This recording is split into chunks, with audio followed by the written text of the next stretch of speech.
오늘은 초급자 운동 방법에 대해서 설명을 드리도록 하겠습니다.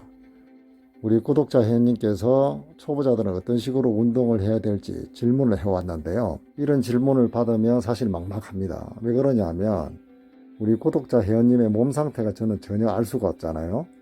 그리고 센터에 나가서 운동을 하려고 하는 목적이 살을 빼는 건지 아니면 긍성장이나 근력을 위한 건지 아니면 건강이나 재활을 위한 건지 이러한 어떠한 목표에 따라서 운동의 방향성이 조금은 틀려지겠죠. 그래서 제가 오늘 올려드리는 영상은 가장 그냥 보편적으로 할 수 있는 운동 순서에 대해서 한번 알려드리도록 하겠습니다. 자, 그러면 센터에 갔을 때 가장 먼저 해야 될 것은 바로 웜업입니다. 유산소 운동 기구를 약 한 10분에서 15분 정도 타주면 몸의 온도가 좀 올라갑니다. 그런 다음에 스트레칭을 해서 근육이나 관절의 유연성을 확보한 다음 본 운동으로 들어가시면 되겠습니다. 그리고 스트레칭에는 가만히 15초에서 20초 정도 멈춰주는 정적 스트레칭과 함께 몸을 움직이면서 하는 동적 스트레칭이 있습니다. 운동 전에는 동적 스트레칭, 운동 후에는 정적 스트레칭이 좀 더 도움이 된다고 합니다. 그리고 본 운동의 시간은 운동하는 사람의 체력이나 그날의 컨디션에 따라서 다 틀리겠지만 대부분 보면 뭐 1시간 전후가 되지 않을까 싶습니다. 이제 본 운동이 끝났다면 정리 운동으로 들어가야 합니다. 마무리 운동, 쿨다운이죠. 본 운동은 웨이트 트레이닝을 했을 때로 가정을 하겠습니다. 젖산은 무산소 운동에서 많이 발생하면서 몸을 피로하게 만드는 물질이라고 알려져 있습니다. 그래서 본 운동 뒤에 유산소 운동을 통해서 피로 물질을 제거해주는 그런 방식을 많이 선택을 했었는데요. 하지만 근래 연구에서는 젖산은 더 이상 피로 물질이 아니고 에너지원으로서 대사 과정에서 중요한 매개 물질이며 글루코스 향상성 유지에 기여하는 물질이라고 합니다. 그렇다면 본 운동 뒤에 유산소 운동을 해줄 필요가 없을까요? 그건 아닌 것 같습니다. 웨이트 운동 이후의 유산소는 근육에 몰려있는 혈액을 순환시켜주고 지방을 더욱더 잘 타게 만들어줍니다. 심폐기능을 강화시켜주고 실질적으로도 피로를 회복시켜주는데 많은 도움이 됩니다. 안 할 이유가 없습니다. 자, 그러면 영상을 보면서 운동 순서를 한번 설명을 드리겠습니다. 러닝머신이 있는데요. 첫 번째로 유산소 운동 기구를 선택을 해서 약 10분에서 15분 정도 몸의 온도를 올려줘야 됩니다. 러닝머신으로 기준을 잡았을 때 맨 처음부터 속도를 높이면 안 됩니다. 처음에는 조금 느린 속도로 3분에서 5분 정도 이용을 한 다음 속도를 점점 올려주면 되겠습니다. 속도를 올리는 기준은 사람마다 틀리겠지만 본인이 느끼기에 조금 빠른 걸음으로 실시를 해주면 되겠습니다. 같은 속도일 때 강도를 좀 올리고자 한다면 좌측에 있는 이 인클라인을 조절해 주시면 되는데요. 인클라인 버튼을 누르게 되면 러닝머신 앞쪽이 들리면서 언덕길을 걷는 효과가 생깁니다. 레벨을 5 정도로 선택을 하시면 지금 정도의 각도가 나오게 되는데 저 같은 경우에는 이 정도 각도를 선호를 하고 있습니다. 오늘 알려드리는 이 운동 순서는 아주 교과서적이면서도 많은 사람들이 이용을 하고 있는데요. 상급자라고 해서 아니면 운동 목적이 틀리다고 해서 이 운동 순서가 거의 바뀌는 건 없습니다. 뭐냐면 바로 본 운동에서 그 내용이 조금 달라질 뿐입니다. 만약에 다이어트가 목적이라면 본 운동에서 평상시보다 가벼운 무게로 세트 수를 늘리고 휴식은 최대한 줄여주고 그 다음 유산소를 평상시보다 좀 더 길게 뽑아주는 거죠. 자, 이런 식으로 오늘의 운동 순서를 본인의 상황이나 목적에 맞게 적용을 시키면 되는 겁니다.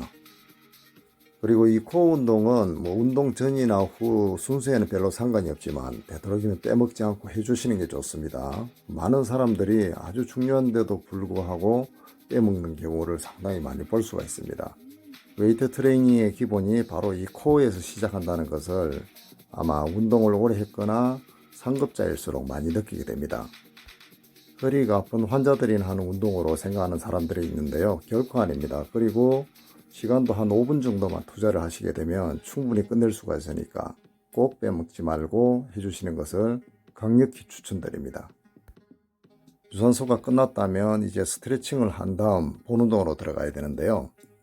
지금처럼 몸을 움직이면서 하는 이러한 동작을 동적 스트레칭이라고 합니다. 발표된 논문에 의하면 운동 전에는 이렇게 움직이면서 몸을 푸는 동적 스트레칭이 좋고 운동 후에는 정적 스트레칭이 좋다고 합니다. 제 생각에는 단적으로 구분 지을 필요는 없을 것 같고 자신의 몸 상태에 따라서 선택을 해주시면 될 것 같습니다.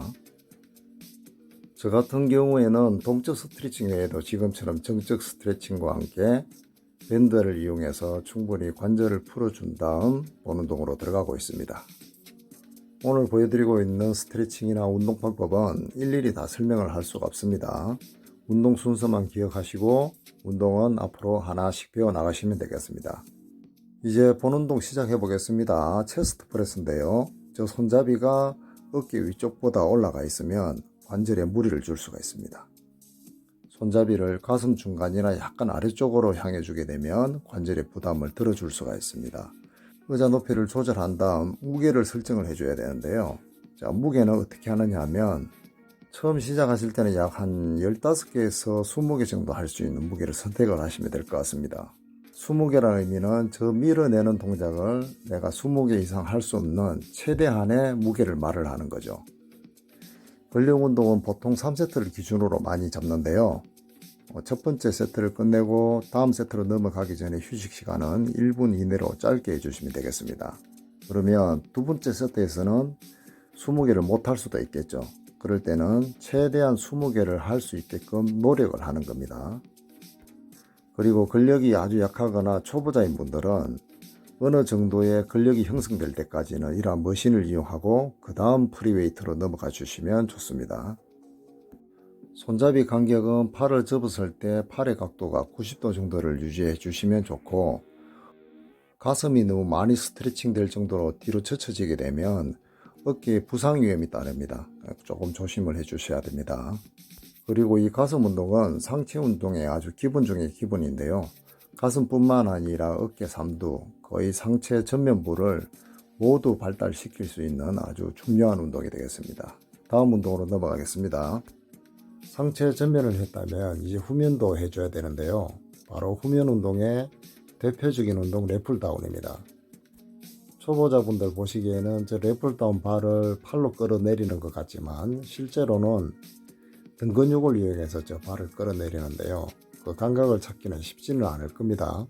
손잡이는 조금 넓게 잡은 다음 등 근육을 사용해서 저 발을 끌어당긴다는 느낌을 찾으셔야 하는데요. 제 PT 영상이 있으니까 참고로 해주시고, 다 설명하자면 너무 길어지겠죠? 사실 현대인들은 업무적으로도 그렇고 휴대폰을 많이 사용하는 습관들이 있기 때문에 어깨가 앞쪽으로 말리는 라운드 숄더가 많습니다. 그래서 이러한 랩풀다운 운동이 올바른 자세를 유지하는 데 큰 도움이 됩니다. 이번에는 어깨 운동인데요. 저는 스미스 머신을 이용해서 하고 있는데 초보자분들은 앉아서 위로 들어 올리는 숄더 프레스 머신이 있을 겁니다. 그것을 이용해 주시면 되겠습니다. 가슴 운동이나 어깨 운동 모두 다 제가 지금 프레스 운동 위주로 알려드리고 있는데요. 초보자 때는 소 근육보다는 큰 근육을 이용할 수 있는 이런 프레스 위주로 운동을 해주시는 게 도움이 됩니다. 자세를 간략하게 알려드리겠습니다. 저 반은 내릴 때 본진의 귀선 정도까지만 내려오시는 게 가장 좋습니다. 중량은 반드시 어깨로 무게를 받아서 내리고 올려야 되겠죠. 그리고 느낌이 좋다고 해서 너무 깊게 내리게 되면 올리는 순간에 어깨가 나갈 수가 있습니다. 조심해 주셔야 되고, 지금처럼 또 올렸을 때 머리 뒤로 완전히 젖히는 저러한 습관들은 지금 당장에는 괜찮지만 누적이 되게 되면 나중에 어깨 통증으로 큰 고생을 할 수가 있습니다. 우리는 기록 경기를 하는 운동선수가 아닙니다. 그리고 팔꿈치를 튕기는 습관, 이런 것도 아주 좋지가 않습니다. 팔꿈치가 완전히 쭉 펴지기 전까지만 올려주시는 게 좋습니다. 이제 상체 운동을 끝냈다면 하체 운동으로 들어가겠습니다. 보통 이러한 레그 프레스를 이용하시면 되는데요. 상체 운동도 그랬지만 역시 하체 운동도 프레스 위주로 운동을 해주시는 게 좋아요. 이러한 프레스 동작으로 인해서 근력이 어느 정도 형성이 되고 나면 세트 수가 좀 늘어날 겁니다. 그때쯤 운동 종목을 하나 더 선택을 해서 또 훈련을 해주고 소근육 운동인 레그 커리나 레그 익스텐션도 더 추가를 해주면 되겠습니다. 바로 이런 식으로 상체 운동도 세트 수와 운동 종목, 중량을 서서히 늘려나가면 되는 겁니다. 예를 들어서 앞쪽에 일반적인 체스트 프레스를 했다면 지금은 각도를 조절해서 인클라인 벤치 프레스, 가슴 상부 운동을 하고 있습니다. 또 랩폴다운의 경우도 손잡이를 뒤집어서 좁게 잡아서 다른 방식으로 등 훈련을 하고 있죠. 이런 식으로 하다 보면 자연적으로 근력이 좋아지면서 운동 종목 수도 많아집니다. 상급자들도 똑같습니다. 이런 식으로 하는 게. 앞쪽에서 스미스 머신 운동과 함께 지금처럼 숄더 프레스 머신을 하고 난 뒤에도 체력이 남는다면 바로 덤벨 프레스를 하나 더 추가해서 운동을 수행하시면 되는 거죠. 그런 다음 이렇게 소근육 운동으로 넘어가시면 되는 겁니다. 하체 운동도 종목을 하나 더 선택을 해서 하고 있는데요. 이런 식으로 해서 어느 정도 근력이 형성이 되고 나면 이제 프리웨이트로 넘어가시면 되는 겁니다. 운동기구 머신들은 몸의 중심이 흐트러지거나 힘이 빠졌을 때도 기구가 잡고 있기 때문에 안전을 확보할 수 있죠. 프리웨이트는 그러한 장치들이 없기 때문에 위험성이 좀 다릅니다. 그래서 머신으로 어느 정도 근력을 향상시킨 다음 프리웨이트에 도전하시기 바랍니다. 본 운동을 끝냈다면 이제 마지막으로 정리 운동에 들어갑니다. 앞쪽에도 설명했듯이 몸의 피로 물질들을 없애기 위해서 유산소를 타주는데요. 여기서 지방을 좀 더 태우고 싶은 사람들은 최소 30분 이상 타주시는 게 좋습니다. 그렇지 않은 분들은 약 15분 내외로 해주시면 좋은데요. 여기서 끝낼 때 가장 유의해야 할 사항이 있습니다. 유산소 운동의 강도를 조금 낮춰야 합니다. 올라가 있는 심박수를 조금 더 안정적으로 내려서 운동을 마무리를 해줘야만 심장에 무리가 가지 않는 거죠. 좀 더 속도를 줄여서 천천히 해주시고 약 2분 내외로 쿨다운의 시간을 가지면 좋을 것 같습니다. 이제 유산소 운동을 끝내고 마지막으로 정적 스트레칭으로 모든 운동을 종료해 주시면 끝납니다. 오늘은 운동 순서와 함께 운동 방법에 대해서 큰 틀에서 제가 말씀을 드렸습니다. 본인의 상황이나 목적에 맞게 잘 활용을 해 보시기 바랍니다. 이상으로 영상 마치도록 하겠습니다. 초보자분들에게 좋은 가이드가 되길 바라겠습니다. 늘 건강하시고 행복하시기 바랍니다. 감사합니다.